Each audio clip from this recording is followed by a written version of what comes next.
Coucou tout le monde, j'espère que vous allez bien. Aujourd'hui, je vais vous raconter un seul thread d'horreur. Mais ne vous inquiétez pas, si vous en voulez plus, vous pouvez aller voir la vidéo de Delcor. En fait, ce thread-là et celui de Delcor sont de la même personne. Et on a trouvé ça plutôt cool, donc on a décidé de vous les raconter. Tu peux t'abonner et liker la vidéo, ça m'aide énormément. Tu peux aussi me rejoindre sur Insta, Arzil Story. Allez hop, éteins les lumières et prends ton plus gros bol de glace.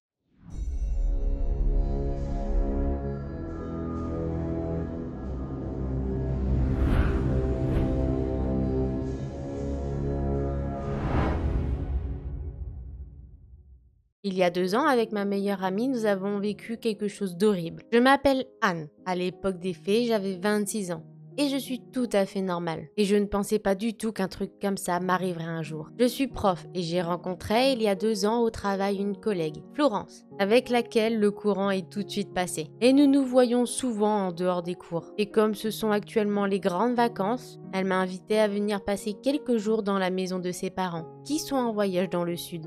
Dans la campagne, autour de Toulouse, un petit village qui s'appelle Lautrec. La maison est super, très grande avec une piscine, un jardin qui donne directement sur des champs. Et c'est la dernière maison au bout d'une impasse. J'y suis donc allée et on a passé quelques jours super. Piscine, cocktail, bref, enfin, des vacances quoi. Un soir, alors qu'on regardait un film à la télé, je suis allée dans ma chambre chercher mon téléphone qui chargeait sur la table de chevet. Et on laisse les fenêtres ouvertes le soir pour faire rentrer la fraîcheur. Et il n'y a pas trop de risques, car c'est un coin calme. Et il y a des espèces de barreaux en fer forgés aux fenêtres du couloir. Et les autres fenêtres sont équipées de moustiquaires. Donc, je vais dans la chambre et je vois qu'un des panneaux de la moustiquaire est tombé.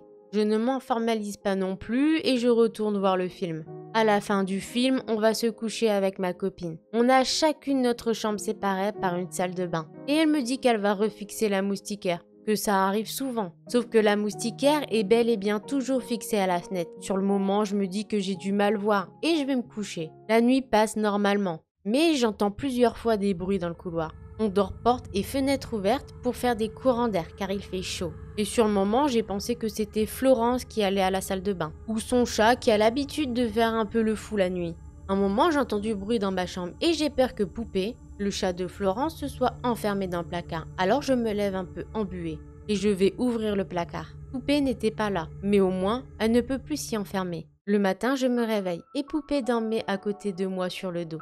Toute mignonne. Alors j'attrape mon téléphone pour la prendre en photo. Et au moment où la photo s'enregistre dans la galerie, je vois une photo dont je me souviens pas du tout, dans une petite icône en bas. Donc je regarde et là, je vois une photo de mes pieds devant le placard. Là, je suis totalement surprise. Je ne comprends pas du tout. Du coup, je vais voir Florence dans sa chambre et je lui demande si c'est elle qui a pris la photo. Elle me dit que la photo a été prise de dessous le lit, vu le point de vue. Et qu'elle ne se serait jamais amusée à ça. Ça m'a vraiment saoulée, car elle me prenait vraiment pas au sérieux. Limite, elle pensait que c'était moi qui avais pris la photo pour lui montrer et la faire flipper. Bref, on croyait toutes les deux que l'une se moquait de l'autre. L'après-midi, on va à la piscine et Flo déverrouille son téléphone pour que je la prenne en photo sur le transat. Et là, elle voit qu'il y a une photo inconnue dans sa pellicule. Une photo d'elle en train de dormir. Elle me demande encore une fois si c'est encore moi. Et je lui assure que non, ce n'est pas moi. Et j'ai vu clairement à son visage qu'elle ne faisait pas semblant d'avoir peur. Le soir arrive.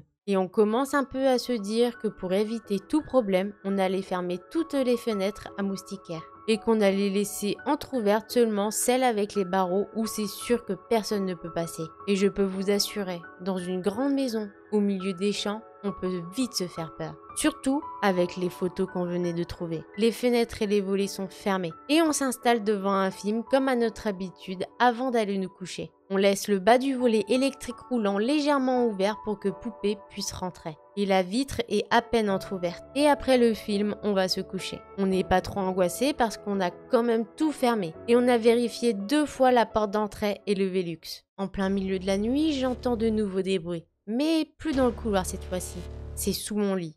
Alors là, j'étais pas tellement réveillée, mais la montée d'adrénaline s'est faite d'un coup et je me suis bien réveillée. Je ne savais pas quoi faire. Je me suis dit que je devais aller quelque part ailleurs. J'ai pensé à m'enfermer dans les toilettes, mais j'ai réalisé que je ne pouvais pas laisser Flo toute seule. Et elle a une clé sur la porte de sa chambre. Et ma porte de la chambre d'amis ne ferme pas. Mais je me suis dit que si j'allais me précipiter, ça allait vraiment faire louche. Alors j'ai dit à voix haute un truc du genre: Poupée, pourquoi tu me réveilles à cette heure-ci? Bon, allez, viens, on va remettre des croquettes dans ta gamelle. Bon, évidemment, il n'y avait pas de poupée.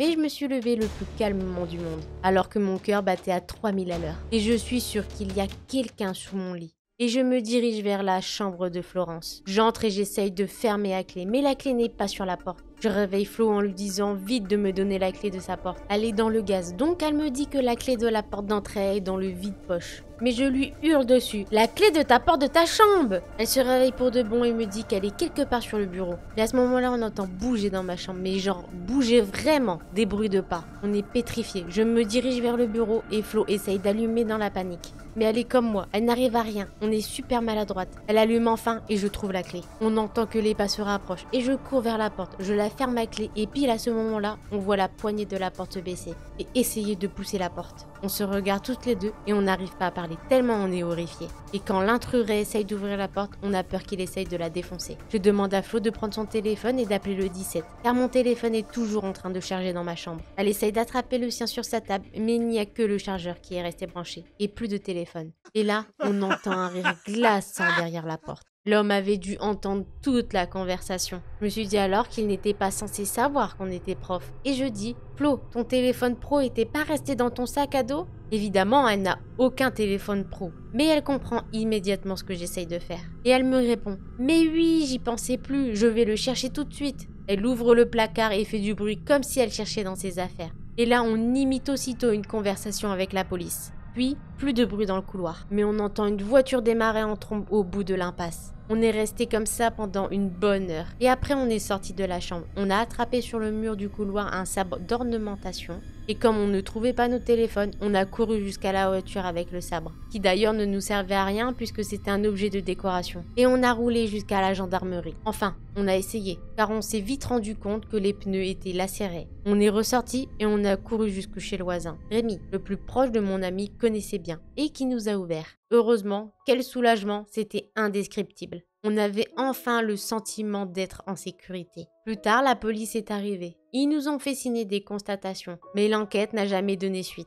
Ils ont relevé les empreintes, mais rien de nouveau. L'inconnu devait avoir des gants. Par contre, ils ont trouvé par où l'individu était rentré. Il s'est glissé par la petite ouverture qu'on avait laissée pour que Poupée puisse rentrer si elle le voulait pendant la nuit.